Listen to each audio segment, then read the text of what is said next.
What's going on YouTube? We are back with some more Baldur's Gate 3 mod videos. This time we're going to be taking a look at a subclass for the Druid, which is probably my least played class, so I'm definitely interested to kind of try this out and take a look at it. It is the Circle of Blood subclass. This is a subclass that allows you to sacrifice your health to do powerful sort of, I guess, blood magic, if you will. I am a big fan of blood magic type things. It's one of my favorite classes in, not Baldur's Gate, I'm sorry, but in, I am forgetting the name of the game right now. Dragon Age. Sorry, had a blank for a minute there. Big fan of it in Dragon Age, and I like seeing it incorporated in more RPGs. So some of the subclass features that you get, obviously you get the wild shape forms with the Druid class, but then as part of the Blood class, you get Blood Boon. When nearby creatures die, you can claim the last vestige of its vitality to regain 1d8 hit or 1d8 hit points. When you do, you may grant this creature a number of temporary hit points equal to its level. We're definitely going to try this out. I haven't tried this specifically just yet. I haven't done a lot of testing with this class, but I thought it was pretty cool. And obviously we'll do some more live testing and we'll show some combat capabilities with the Trials of Tav mod. In terms of spells, you don't get a lot of spells that you choose from the spell slot. A lot of these spells are given to you as you level up. So I would say if you're going to really play around with this mod, having some good healing spells will be good to kind of keep yourself up, because you will be using a lot of HP whenever you cast these spells. Whenever you cast like the blood magic spells, you're gonna be using like a lot of hit points to do that.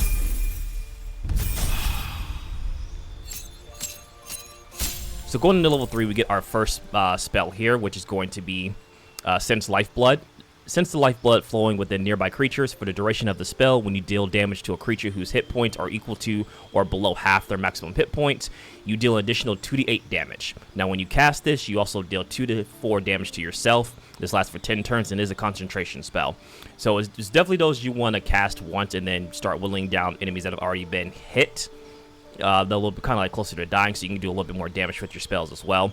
So definitely want to be a back burner, sort of like heavy hitting, I guess, mage, if you will, or druid, if you will. You get some more prepared spells here. Again, I would probably not go into a lot of attack spells. I would go into things that kind of give you like passive health or healing. Weather and Bloom is pretty decent, if you will, because it gives you 1 hit point per target, which is pretty decent. You can also do things like Moonbeam if you want a little concentration spell for a good damage. Spike Growth is pretty good. I haven't really done Healing Spirit much. This is from the Mistress mod pack, so I haven't really tried this yet, but it gives like passive healing once per turn. It kind of hops between each person, so you can get a little bit of healing that way as well, too.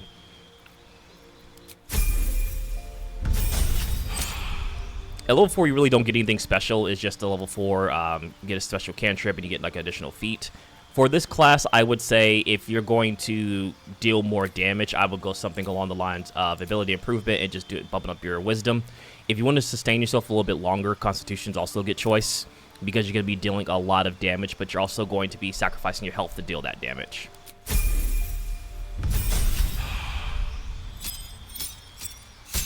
At level 5, you get 2 more additional spells. The first one's going to be Reanimate. This allows you to revive a companion and give them a temporary buff of +2 to ability checks, attack rolls, and saving throws.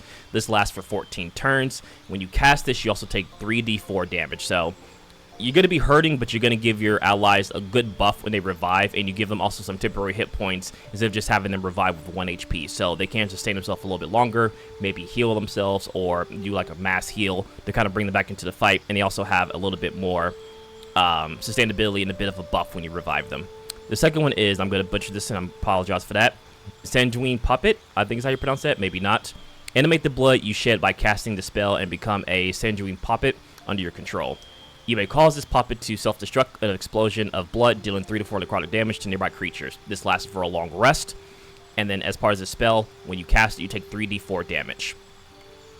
Again, prepared spells, you really don't get anything special. Additionally, with this, you just kind of pick what you choose to have a little bit more survivability, maybe some backup damage if you don't want to always deal blood damage and things like that. So, quite a few options here you can pick. I'll let you kind of pick and choose whatever suits your playstyle, whatever other mods you have installed.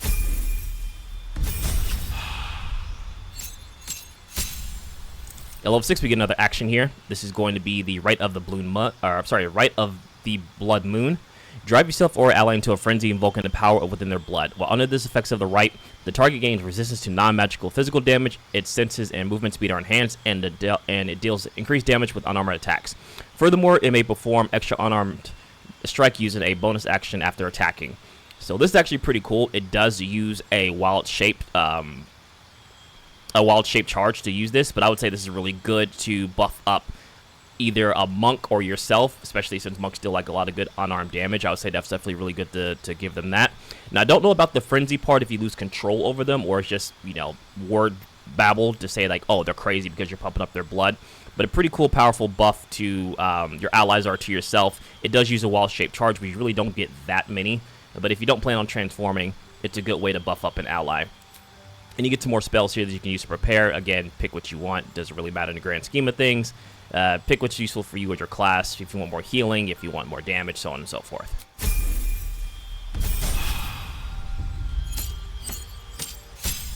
At level 7, we get 2 more additional spells. We get the Circle of Scarlet. This does a lot of damage, you can see, but it is a level 4 spell. Cause a crimson pillar to erupt from the ground. The necrotic damage sapped from affected creatures grants you 15 temporary hit points. Whenever you cast this, you do yourself 4d4 damage. So, whenever you do hit with this, you actually do get some temporary hit points, which will kind of counterbalance the fact that you're losing health as you're doing the spell. So, pretty strong spell to start off with, especially in a group of enemies. And then the second one you get is the Blood Sacrament. Stab the target with the Ritual Dagger. If the damage causes the creature to be reduced to 0 hit points, you gain your choice of unassailable, unbreakable, or unerring Dark Blessing. These all last for a these all last for a long rest, and we can kind of take a look and see what these do. Your ritualistic murder the ritualistic murder bestowed upon you a Dark Blessing grants you advantage of all saving throws. Due to the unholy nature of your Dark Blessing, you take additional 1d4 or 1d4 radiant damage when taking a ritual. Unbreakable. Your ritualistic murder bestows upon your Dark Blessing, blah, blah, blah, blah, blah, blah, blah. Increases your size by 1 category and your attack weapon damage by 1d4 and grants you temporary hit points equal to your Constitution modifier at the start of your turn. And then you take 1d4 radiant damage. And the last one is Unerring. This one gives you proficiency, or increases your proficiency bonus by 2. So I would say more than likely you probably do Unbreakable would be probably your strongest because of the temporary hit points due to your Constitution modifier. That's probably going to be one that you're increasing, so that's probably the one I would pick the most.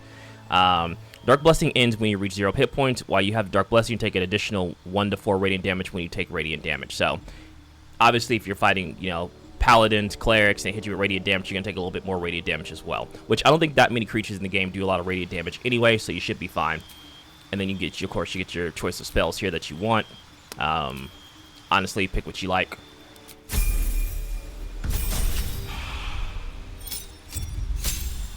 At level 8, you don't get really anything special, so you can do an ability improvement. If you're playing on honor mode, if you already haven't got alert, go ahead and pick alert. But I'm going to go ahead and bump up my wisdom to 20.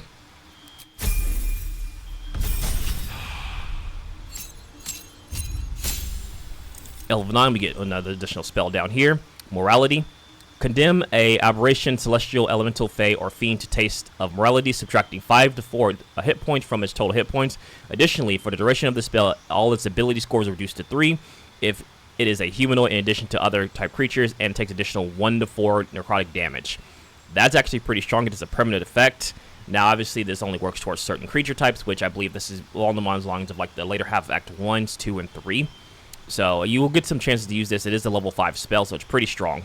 And then you'll get Dominate Person as well, which is a vanilla spell, but you actually get that, so you don't have to pick it as one of your spell slots.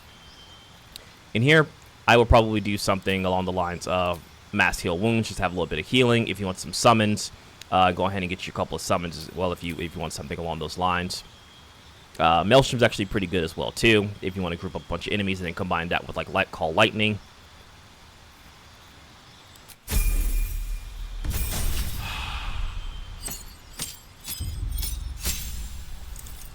Alright, at level 10, you get another subclass feature here, Bloodlust. When under the effects of the Rite of the Blood Moon, the target may sacrifice the piece of their own vitality to enhance their capacity for destruction.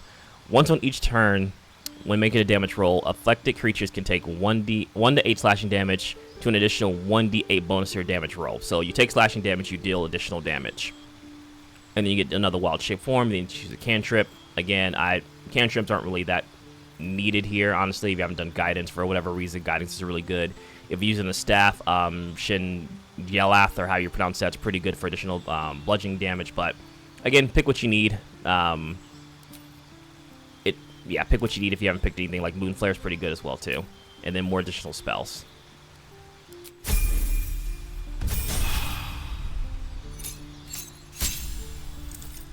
At level 11, you don't get anything really additional in terms of the mod spells here. You do get to choose a different prepared spell, so pick what you like. Sunbeam's pretty good for good radiant damage. Heal, just in general, just a good solid heal is really strong. Lesser regeneration is actually really strong too if you want a little bit more sustainability. So if you find yourself like losing a lot of hit points, things like that, if your team's losing a lot of hit points, you can cast that. Lasts for 10 turns. Really strong. Again, this is a part of I believe Mistress mod pack or spell pack, so if you don't have that, that's probably why.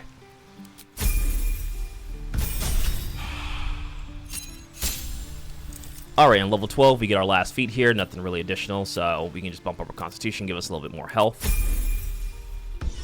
And then with that, we're going to go into combat, and we're going to kind of demonstrate a couple of these spells here. I think it's going to be pretty interesting. A lot of these spells seem really, really strong.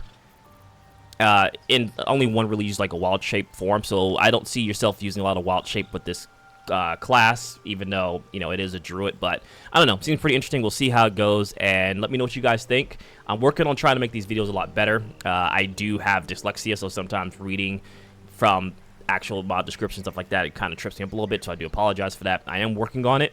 Hopefully you guys enjoy the videos nonetheless. Hopefully you enjoyed the combat scenario, and I will see you next time.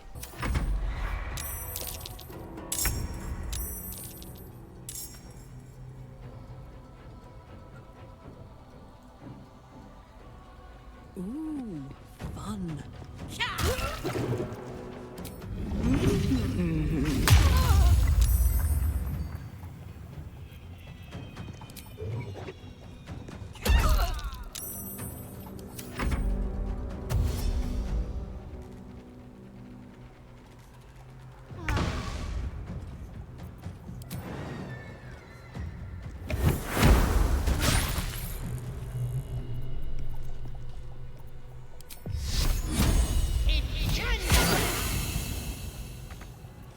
Still on my feet.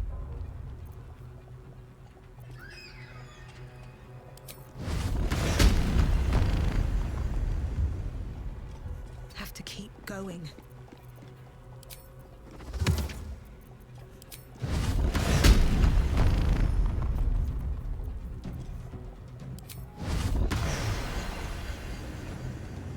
Ex textura!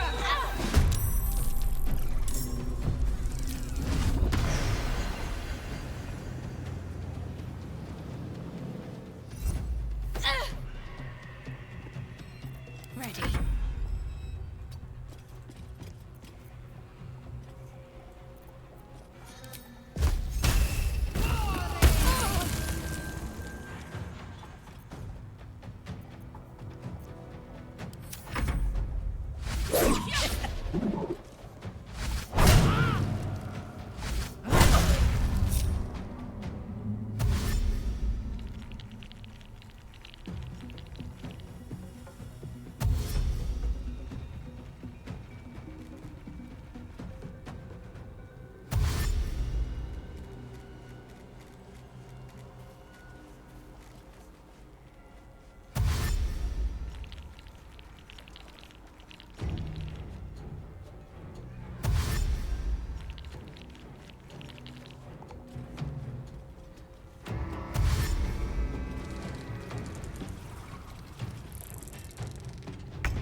can catch my breath.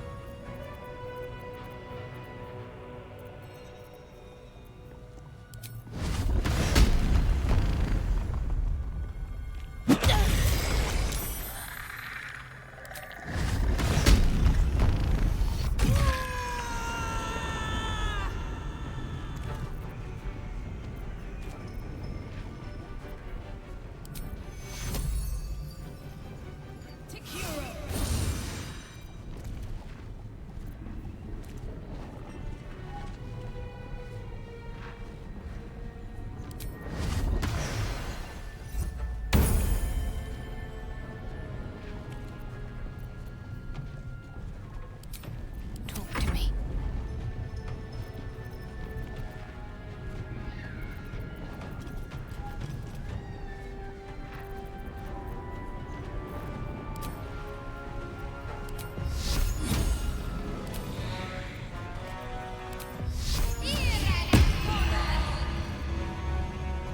Got to press on.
Count on me. I am fury. I am death.